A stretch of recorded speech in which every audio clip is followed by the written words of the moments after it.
Hey there, everyone. So, as I finished Gravity's Rainbow, and I was looking back through the different parts that really captivated me, I've continually come back to the story of Byron the Bulb. This is a really nice vignette for Gravity's Rainbow as well as Thomas Pynchon as an author, because it has his themes of paranoia, of attempted liberation, of conspiratorial thinking, of a sort of weird mix of historical fact and Pynchonian anachronisms regarding the 60s and 70s and etc. And this all comes together in very interesting ways in the story of Byron the Bulb, where we get an image of the emergence of planned obsolescence, one of the sort of central conspiracies of sort, which in fact is not obviously really a conspiracy. It's very much a real way in which various companies form a cartel together in order to corner the market, right? And this is the reason that we have, for example, the Sherman antitrust law in the United States as a way to help guard against these sort of predatory business practices which try to corner the market and make it subject to the machinations and to the exploitation of a very, a minority of companies. You can have maybe 5, 6, even fewer companies that can sort of dominate a market. And we see this today with Apple or Samsung, or indeed for batteries, one of the ones is Philips, which we will see come back in this story of Byron the Bulb. But I'd like to go through it, and at various times I'll be reading more or less, but I just want us to be getting an idea of what Pynchon is trying to do in these 10-ish pages. It's 10 in my edition, but it can kind of vary depending on which edition you have.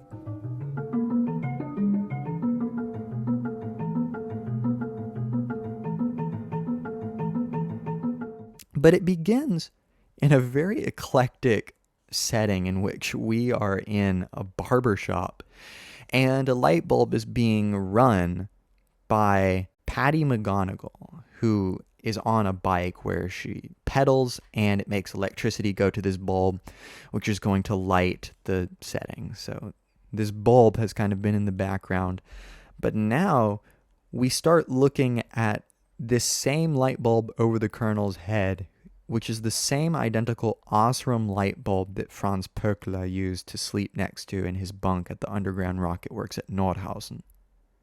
So we're connecting this bulb to Nordhausen, one of the facilities used in the production of the V2 rocket, or the A4, whichever you want to, the Aggregate 4 or the Vergeltungswaffe 2.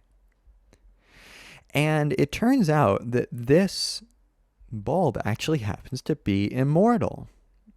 And Pynchon says it's been around, in fact, since the 20s, has that old-timey point at the tip, and is a less pear-shaped than contemporary bulbs. What a history, this bulb, if only it could speak. Well, as a matter of fact, it can speak. It's dictating the muscular modulations of Patty McGonigal's cranking tonight. This is a loop here with feedback through Patty to the generator again. Here it is, the story of Byron the Bulb.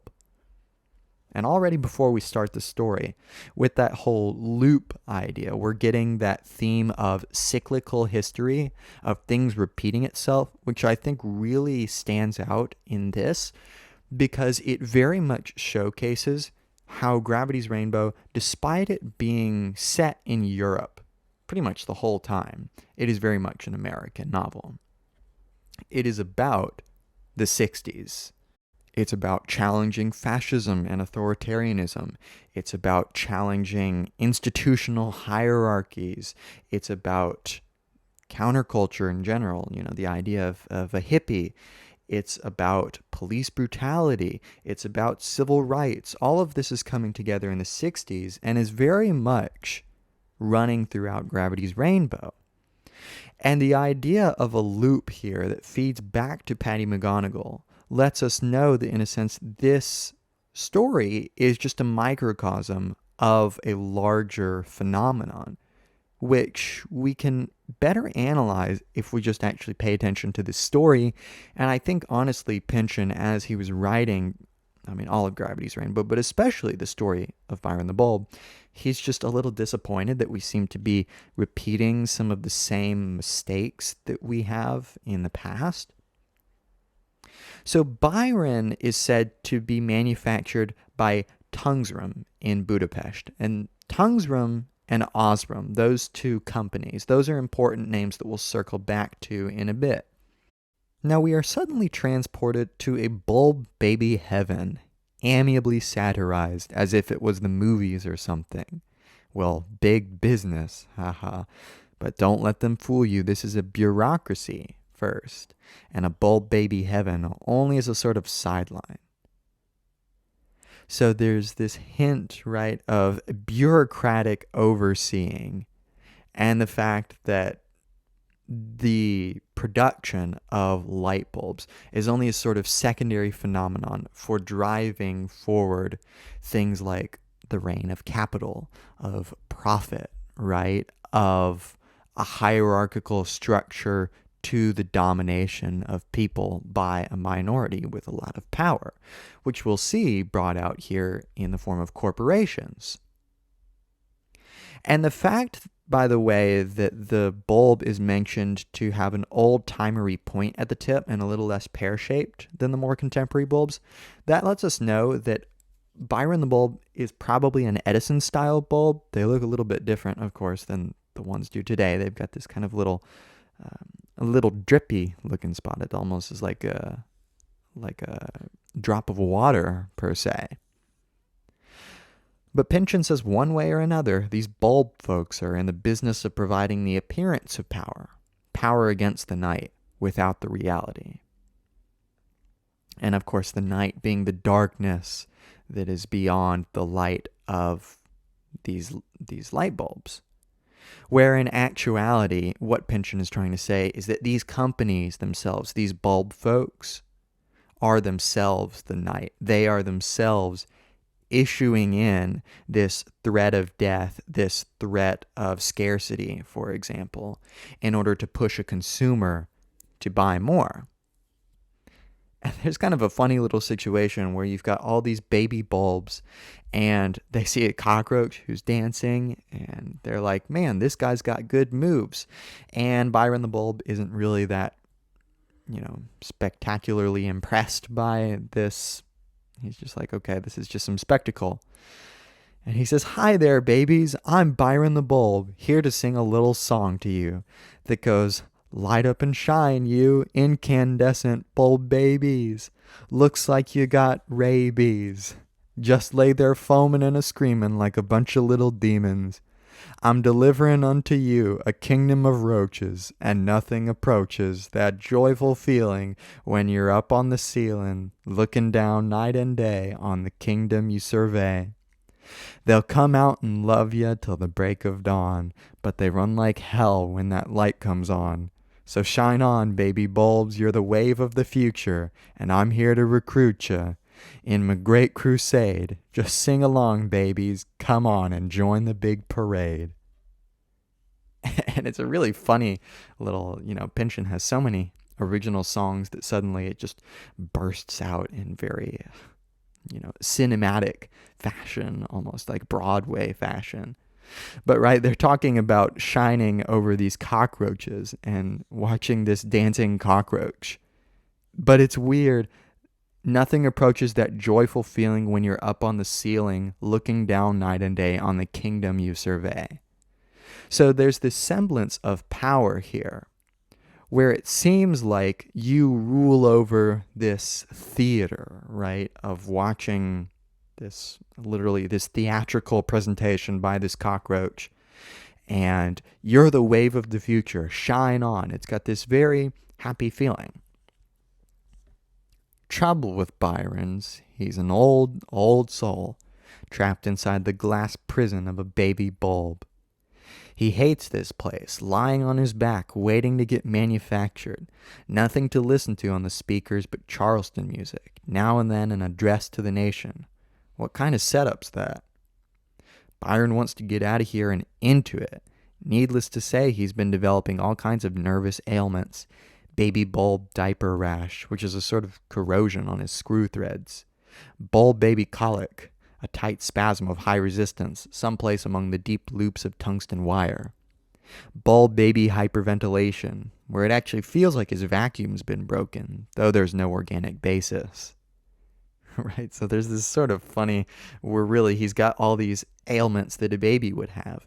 But already there's this hint that he is an old soul, something more primal, trapped inside a baby's body. So, right, there's this sense of needing to break beyond what is apparent and what is here. And this very much embodies the feeling of the countercultural movement in the 50s, 60s, early 70s. There is this banality of life in the face of, terrible crimes that happened in World War II that were continuing to be happening in, for example, the Vietnam War. You also had the Red Scare, where you had the House on Un-American Activities Committee in the U.S. basically purging supposed communists from public life. So you have all these dangerous undercurrents where it becomes clear the destructive power and the manipulative capacities of governments and various institutions. And it's almost like it gives us these ailments, right? These ailments that require us to continue to feed off the system. And Byron the Bulb doesn't really like this place. He's lying on his back waiting to get manufactured, just like, some people lay in bed waiting to go to work or school the next day, just kind of adding on to what you're supposed to be doing without ever really feeling like there's this fulfillment. So it's important to recognize that Byron the Bulb is supposed to be something that we can empathize with. Not something, indeed, but someone we can empathize with. And he says, when M-Day finally does roll around, you can bet Byron's elated. He's past the time hatching some really insane, grandiose plans. He's going to organize all the bulbs, see? Get him a power base in Berlin. He's already hep to the strobing tactic. All you do is develop the knack, yogic almost, of shuddering off and on at a rate close to the human brain's alpha rhythm. And you can actually trigger an epileptic fit. True. Byron has had a vision against the rafters of his ward of 20 million bulbs all over Europe at a given synchronizing pulse arranged by one of his many agents in the grid. All these bulbs beginning to strobe together. Humans thrashing around the 20 million rooms like fish on the beaches of perfect energy. Attention, humans. This has been a warning to you. Next time, a few of us will explode. Ha. Yes, we'll unleash our kamikaze squads. You've heard of the Kyrgyz light? Well, that's ass end of a firefly compared to what we're gonna... Oh, you haven't heard of the... Oh, well, too bad. Because a few bulbs, say a million, a mere 5% of our number, are more than willing to flame out in one grand burst instead of patiently waiting out our design hours. So Byron dreams of his guerrilla strike force. Gonna get Herbert Hoover, Stanley Baldwin, all of them, right in the face with one coordinated blast. Right? And the liberatory energy is just seething out of this need to be part of some collective project. And you've got this theme of design hours, right? This is kind of like what you're supposed to do, the normative stuff that's put upon you. Maybe it's even how long you're supposed to live, right? And you've got all this, oh, this is what I'm supposed to do, but I don't want to do that. I want to do something greater.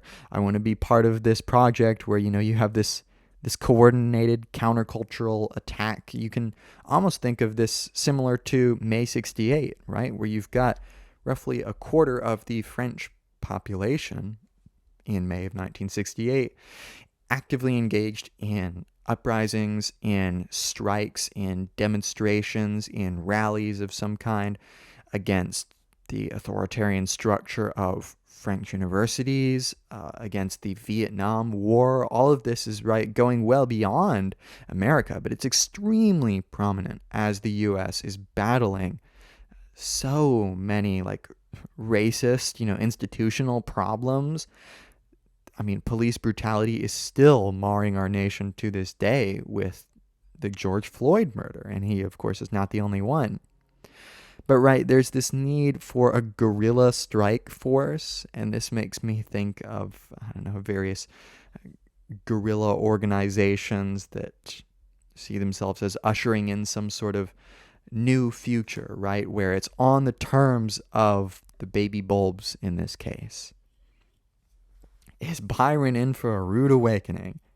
There is always an organization, a human one, known as Phoebus, the International Light Bulb Cartel, headquartered in Switzerland, run pretty much by International GE, Osram, and Associated Electrical Industries of Britain, which are in turn owned 100%, 29%, and 46% respectively by the General Electric Company in America. Phoebus fixes the prices and determines the operational lives of all the bulbs in the world, from Brazil to Japan to Holland, although Philips in Holland is the mad dog of the cartel, apt at any time to cut loose and sow disaster throughout the great combination. Given this state of general repression, there seems no place for a newborn baby bulb to start but at the bottom. And this Phoebus cartel, this is a real thing. It's so crazy to, read something in fiction that's actually telling you something very real about the historical development of various forces that are, restricting our decisions as individuals. And even one's identity as an individual becomes co-opted by other categories such as consumer. For a corporation, you are not an individual, you are a consumer. You have value insofar as you can contribute to this larger machine, which is not just one corporation or two or even a cartel, but it is the grid, as it is here in this story. It's the totality of these relations of market pushes and pulls. And I mean, the Phoebus cartel has some really crazy stuff. For example, the document that is signed by any of these companies, such as Osram, which we already saw. There was also Tungsram, right, in Budapest, where Byron the Bulb was manufactured. You also have General Electric here in the U.S., and you have Philips in Switzerland and in the Netherlands as well. And any of these companies that were going to become part of this cartel, they signed what is called the Convention for the Development and Progress of the International Incandescent Electric Lamp Industry.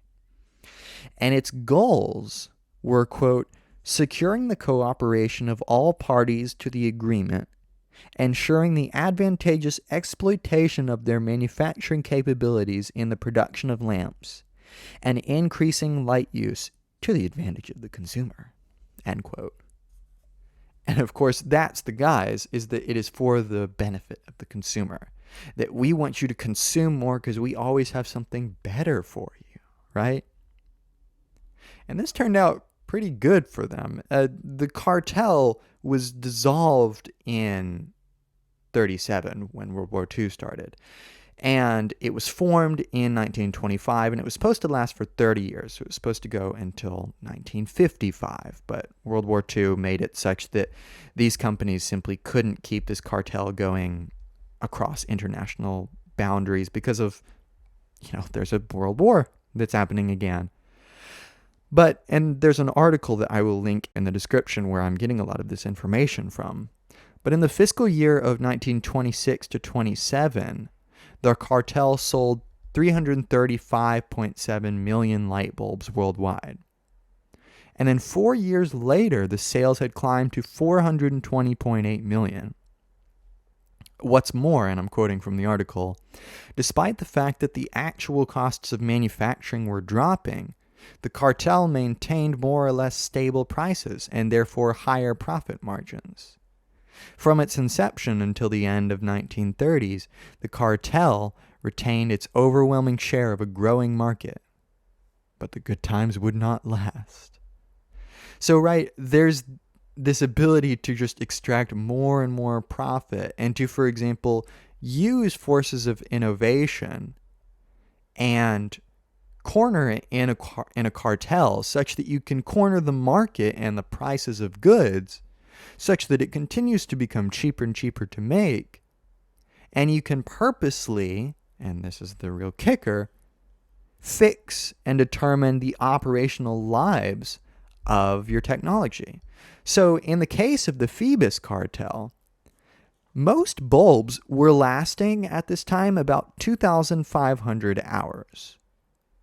But the Phoebus cartel, over the course of its existence, enacted a 1,000-hour standard limit, such that they purposely engineered their coils and all the various aspects of the light bulbs to last longer than they could given the technology they have.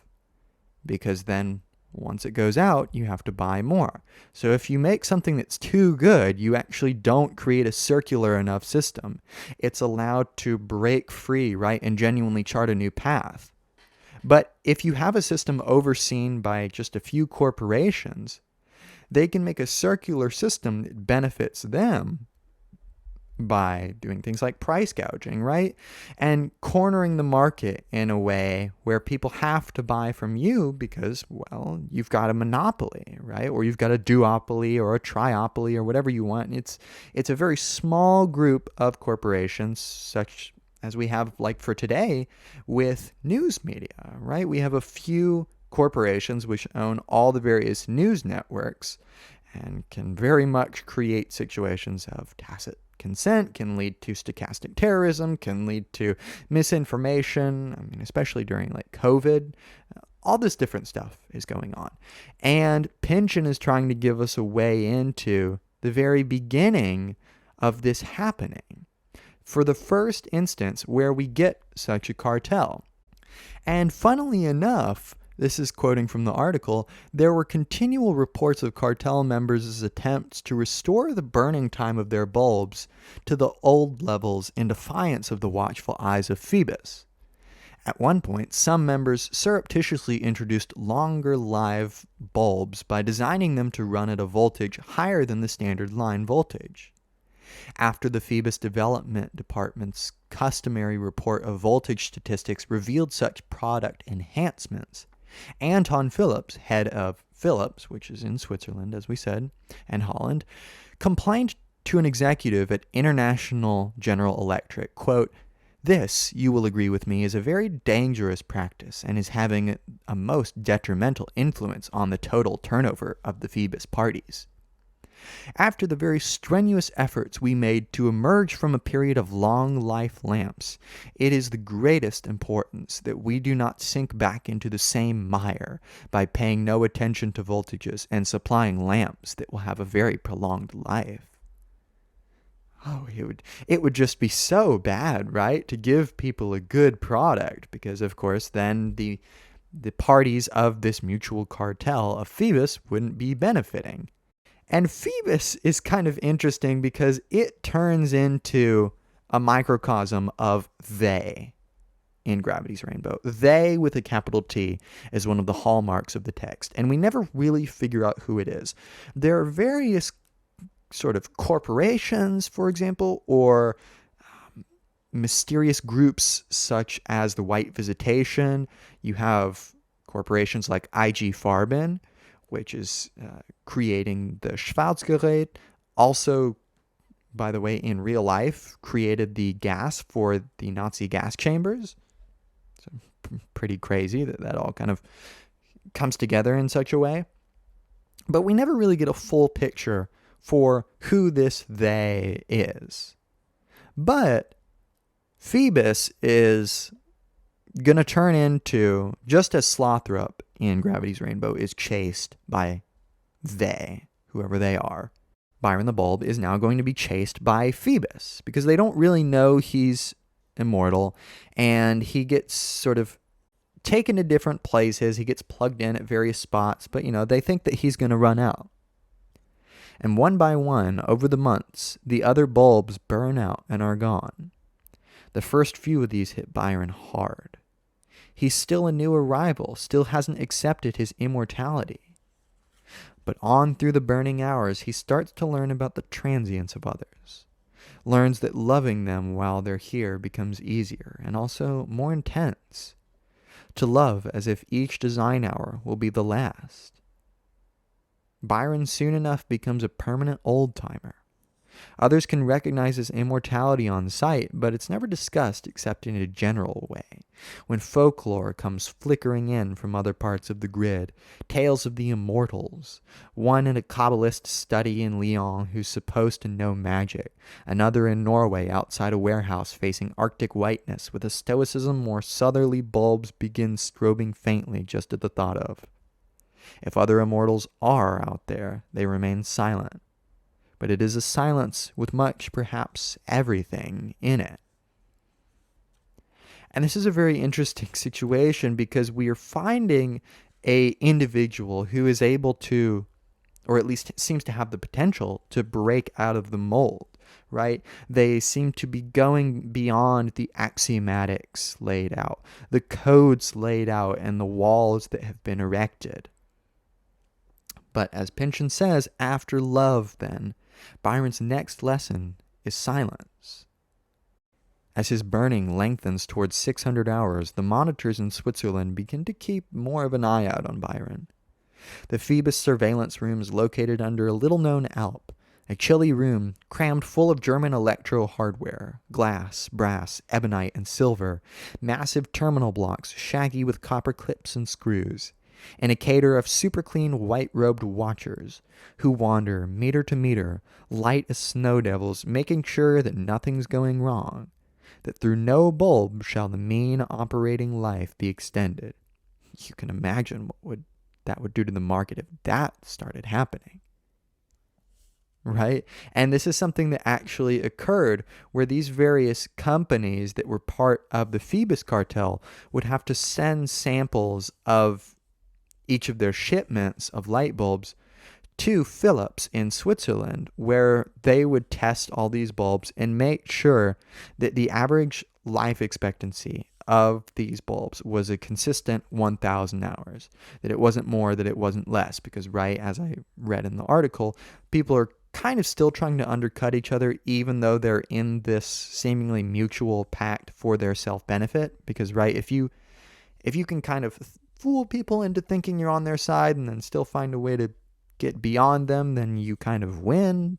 But of course, this is the thing. Markets are a very weird mix of individual actors, as in different corporations, different people running those corporations, but it necessitates lines of solidarity, which will naturally lead to the consolidation of the power in a market into fewer and fewer hands.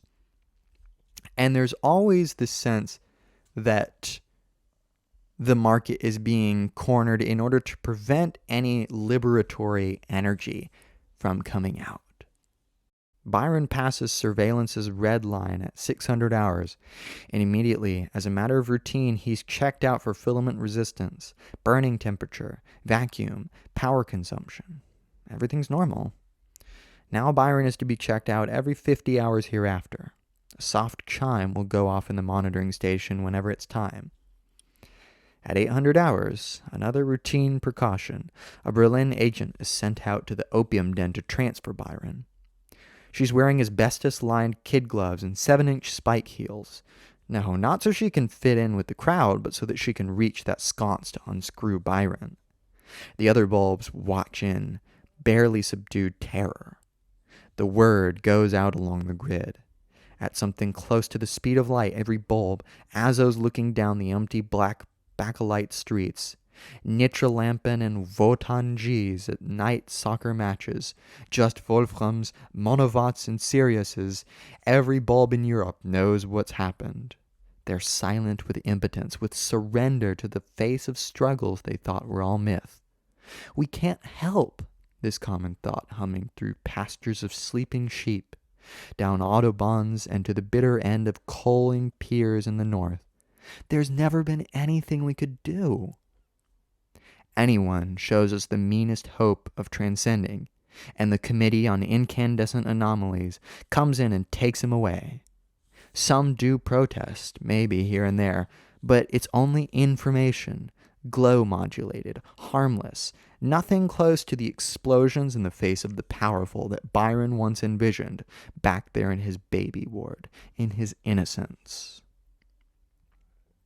Right? And this is part of the postmodern project in general, is being critical of some of the values of modernism, such as individual autonomy and agency, with a shift towards the ontological structures that are sort of constraining one's being. We get a much more complicated picture that leads to the death of the counterculture. Maybe even we could talk about more specifically the downfall of May 68. And this Committee on Incandescent Anomalies, abbreviated, that is CIA, which is doubtless an intentional act, right? Because now we have the government stepping in on behalf of corporate interests in order to ensure the death of liberatory energies, because the government is a business in a sense, right? It depends just in the same way that companies do on the tacit consent of their consumers. Governments demand that tacit consent from their constituents, from the people whom they claim to represent, whilst tending, as Pynchon shows, to act against their interests. And indeed, Pynchon mentions how, for example, certain bulbs are branded as suspicious bulbs, right? This is kind of like the Black Panthers being claimed to be the most dangerous interior threat to U.S. security. Like, what? I mean, they barely had, 6,000 members out of several 100 million people in the U.S.? But, of course, when you tell black people that there's something to do other than just get shot at by police, that becomes a little bit dangerous to those institutions that thrive off of that oppression. But in less than a fortnight, a gong sounds along the ice and stone corridors of the Phoebus headquarters, and faces swivel over briefly from their meters. Not too many gongs around here. Gongs are special. Byron has passed 1,000 hours, remember that limit I spoke of. And the procedure now is standard. The Committee on Incandescent Anomalies sends a hitman to Berlin. Right? And this hitman idea is a reference, because of course this is the Committee on Incandescent Anomalies, these CIA assassinations where we have people like Fred Hampton, Malcolm X, maybe JFK. I don't really know how to feel about that, but I know it's kind of in the air for a long time. You've got Richard Farina, one of Pynchon's friends who died and whom Gravity's Rainbow is dedicated to.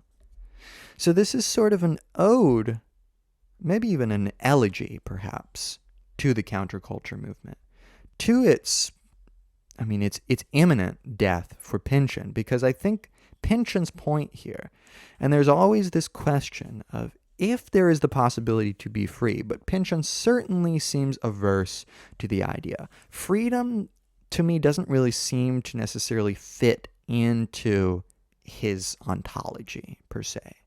It seems to me that Pynchon's ontology, if we want to have structured societies, those structures are necessarily imposed. And genuine freedom would be something like a state of anarchy, or like Hobbes's state of nature.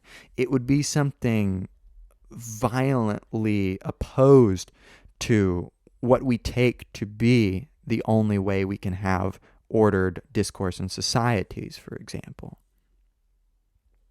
And it's really interesting because something odd starts to happen. The plan is to smash up Byron and send him back right there in the shop to Cullet and Batch, salvage the tungsten, of course, and let him be reincarnated in the glassblower's next project, a balloon setting out on a journey from the top of a white skyscraper. This wouldn't be too bad of a deal for Byron. He knows as well as Phoebus does how many hours he has on him. Here in the shop, he's watched enough glass being melted back into the structureless pool from which all glass forms spring and respring, and wouldn't mind going through it himself. But he's trapped on the karmic wheel. The glowing orange batch is a taunt, a cruelty. There's no escape for Byron. He's doomed to an infinite regress of sockets and bulb snatchers. Right? And the sockets and bulb snatchers, because he's been snatched from his spot, or he's going to be snatched. Sometimes I forget the order of these things. But right, the sockets is sort of where you're supposed to be. It's those normatively imposed places that make the system work well. And then the bulb snatchers are kind of, divvying things out, seeming to go against the system, but actually probably are perpetuating the system. That seems to me to be the message of, for example, the crying of Lot 49. Because by the time you get to the end of the text, you're like, well, it seems like the point was to show that no one really had any control from the beginning anyways. But here, we do see the connection to the V2 and to the violence and death of the V2, right? The opening line, a screaming comes across the sky. It's ominous, it's terrifying almost. Because indeed, this glass being melted back into a structureless pool from which all glass forms spring and respring. This is that cyclical aspect, but we can see that any, taking part in this cyclical process is going to be fatalistic. It's going to require genuinely being dissolved. And Byron is just on this karmic wheel where he somehow is able to maintain an immortality in the face of this system that thrives on and profits on the mortality of others, and furthermore accentuating that mortality. And there's an interesting situation where Phoebus isn't really worried. There's always plans of what's going to happen, of how they're going to get him back, and all these bulb snatchings. He says that it's a moral crime. Phoebus discovered, one of the great undiscovered discoveries of our time, that consumers need to feel a sense of sin, that guilt in proper invisible hands is a most powerful weapon. And I think that's really interesting. He says it doesn't just mean that somebody isn't buying a bulb. It also means that same somebody is not putting any power in that socket. It is a sin both against Phoebus and against the grid. Neither one is about to let that get out of hand. Right? And this is an important part of consumer culture, that it becomes a sin not to consume and to rely upon the grid. And you get really interesting situations where, for example, there are people who feign, in this case, bulbs entirely and use candles. And there's a sort of organized attack. There's a special place in this corporate hell, in the hell of the grid, for these people who just don't want to participate in the system. Because, of course, the system depends upon the feedback loop of producing and consuming and being able to structure the patterns in which that occurs. But it's really funny because he gets stolen, and out of the Phoebus flatfoots looking for the snatched Byron, but the urchin has already left town, gone to Hamburg, traded Byron to a Reeperbahn prostitute so he can shoot up some morphine. The young woman's customer tonight is a cost accountant who likes to have light bulbs screwed into his asshole. And this John has also brought a little hashish to smoke. So by the time he leaves, he's forgotten about Byron, still there in his asshole. Doesn't ever, in fact, find out. Because when he finally gets around to sitting down, having stood up in trolleys all the way home, it's on his own home toilet, and plop! There goes Byron in the water, and flush! Away down the waistlines to the Elbe estuary. He's just round enough to get through smoothly all the way. And now, just like Slothrop had earlier in Gravity's Rainbow, Byron the Bulb takes a trip down the toilet tubes. And I just think it's so funny, right? He's just getting siphoned through this black market of sorts. And through his years of survival, all these various rescues of Byron happen as if by accident. And this, of course, is questioning the intentionality behind any agency at all, whether or not it's just random.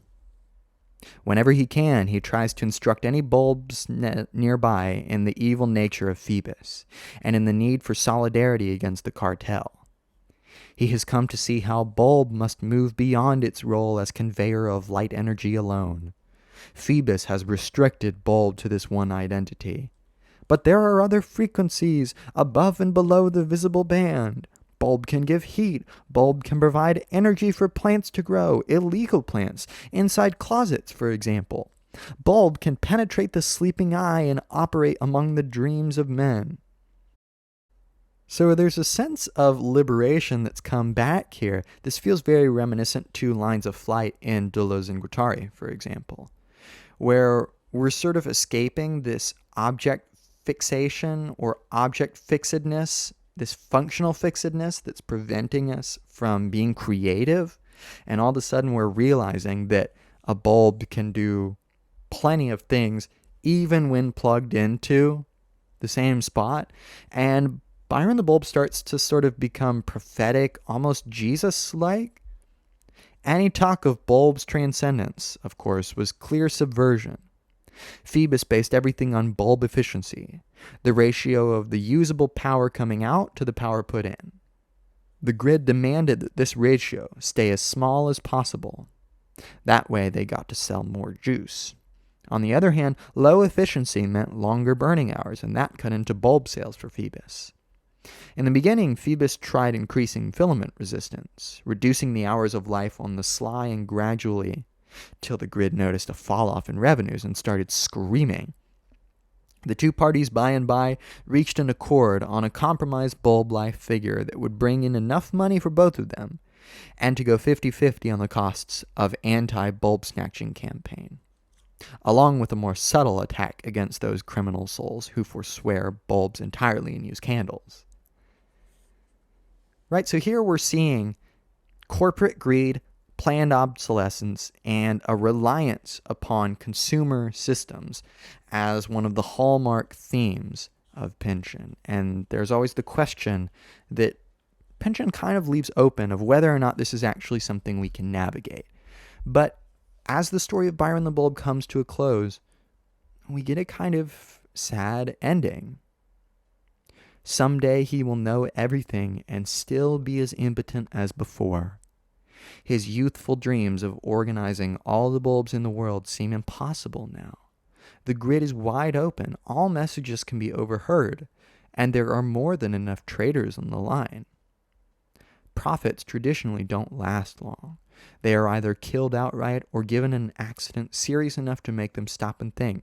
Most often, they do pull back. But on Byron has been visited an even better fate.